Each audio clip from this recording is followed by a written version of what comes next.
Becky's puzzle problem. Becky finds the perfect puzzle. It was a gloomy, rainy Saturday, but even so, Becky was very excited. Today was the day she would be picking out a new piece puzzle today, gift from Mom and Dad. Becky was a puzzle person, or so her mom said.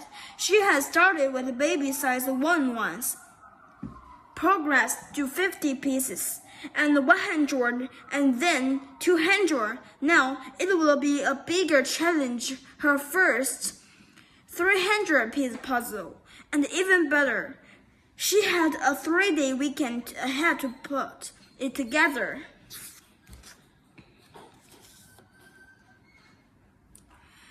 At the toy shop, she was overwhelmed with an array of puzzles. Some had as many as 900,000 pieces. At last, she found the 300-piece puzzle section and saw one she liked. Mom, I found it, Becky said. Right here, the one with animals. It was a beautiful painting of African wild animals near the watering hole. A snowy mountain was in the background, and the birds were flying around. It's neat, because you can see the whole picture in the water too, she said. It's like having two puzzles in one. At home, she carefully cleared off the large dining room table and measured the area the puzzle would cover. The box said 16 by 24 inches. Becky carefully dumped the pieces out onto the table and turned them over right side up. This took a little time, and she was impatient to get going. This does look like a lot more pieces, she said. In fact, there were twice as many pieces as the last puzzle she completed. It's all in how you look at it. First, she searched for straight edges to make a frame for the picture. Some of these pieces were easy to spot. Others had just a weeny bit of a straight edge. Then she began to spot pieces that might go together. Pieces of a tree with zebra stripes. The distinctive marks of the giraffe. Those pieces she put together in little piles off to the side. She was getting organized. By lunchtime, Becky had 2 sides completed. Later that afternoon, her dad came and sat down next to her. How is it going? He asked, as he picked up a piece.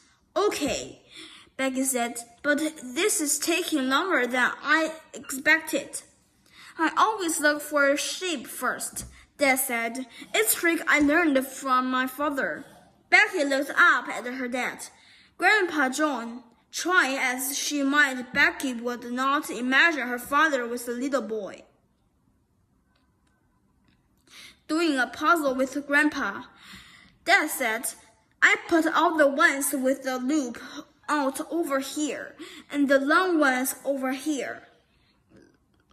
Well, no, that was new to Becky. She had never considered shape as a way to separate pieces. He continued, this way when you need one like this. He held up a squarish piece. It will be here in this pile.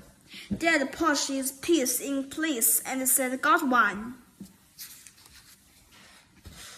Becky hit the stack. Now things were moving along better.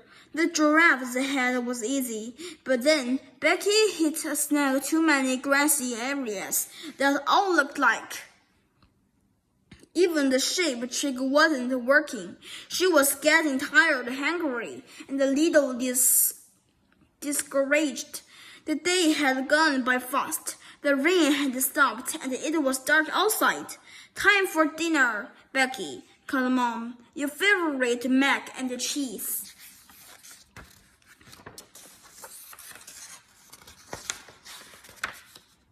Mom looked at Becky closely. You look unhappy, Becky. Something wrong. Becky admitted this puzzle was much harder than she expected. Her head hurt from working on it all day. Well, Mom said, after dinner, we'll take a look at it together. After dinner, they pulled up another chair and moved the table over a bit so they could all sit together. Becky was now looking at the puzzle upside down and immediately saw 3 pieces that fit. This was great. Hey, let's just moving over here give me a different way to see where the pieces fit. The stream. That night, Becky dreamed about the puzzle. Big lopsided pieces were floating in space and would not organize themselves. Straight edges, loops, and the colors were all mixed up. She woke in the morning feeling unsure about this whole puzzle thing. Maybe I should just cool it for a while, she thought. That afternoon, they all went to the gym to exercise and swim laps in the pool. Becky swam as fast as she could, completing 2 laps to her parents. One, she was feeling very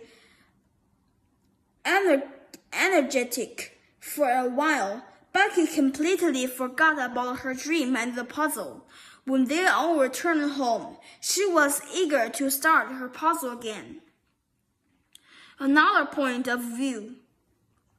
On Sunday, one of Becky's best friends, Sarah, came over to play. Sarah was a good puzzler too. Becky, you need to get all these shades of blue over here. See? Becky did see, but the blues were sky and water. Still, Sarah's idea was worth trying, and there were still lots and lots of pieces to go. Now Becky and Sarah had several ways to work. By straight edge, the easy one, by design, by shape, by looking at the puzzle upside down and sideways, and by color. Even with all the puzzle tricks, there were times when the 2 of them couldn't find the right piece. Sarah even tried standing on her head, and believe it or not, that was hard work too. An expected problem.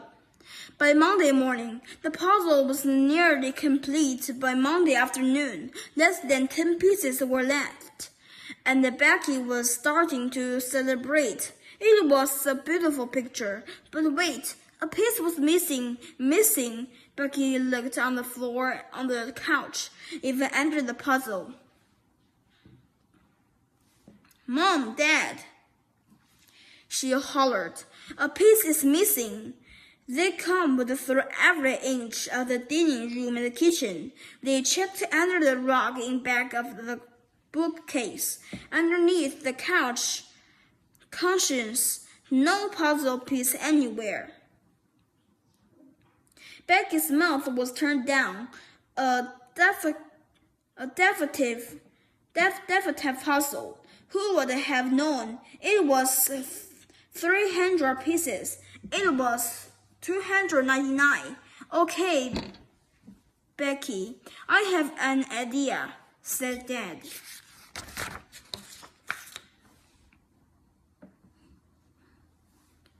Dad to the rescue. They carefully glided the finished puzzle onto poster board and hung it next to the other 4 in Becky's bedroom. The missing piece wasn't even noticeable. They had found a little picture of their cat, Snowball, and cut it into the shape of the missing piece. The face of Snowball peered out, where the baby lion's face was supposed to be in the puzzle. Little Snowball didn't look nearly as furious, so it looked like really neat. After all, and Becky was very proud of her dad for coming up with such a brilliant idea. A surprise ending. On Tuesday, Becky was scrambling to get ready for school. She found a missing puzzle piece cuffed to her jeans. Stunned, she looked at it. Now the snowball was in the picture. What should she do? She quickly compared the two pieces and decided she liked her version better. She taped the missing piece to the edge of the finished puzzle. It was the reminder that sometimes creative puzzle solving is more than just getting pieces to fit.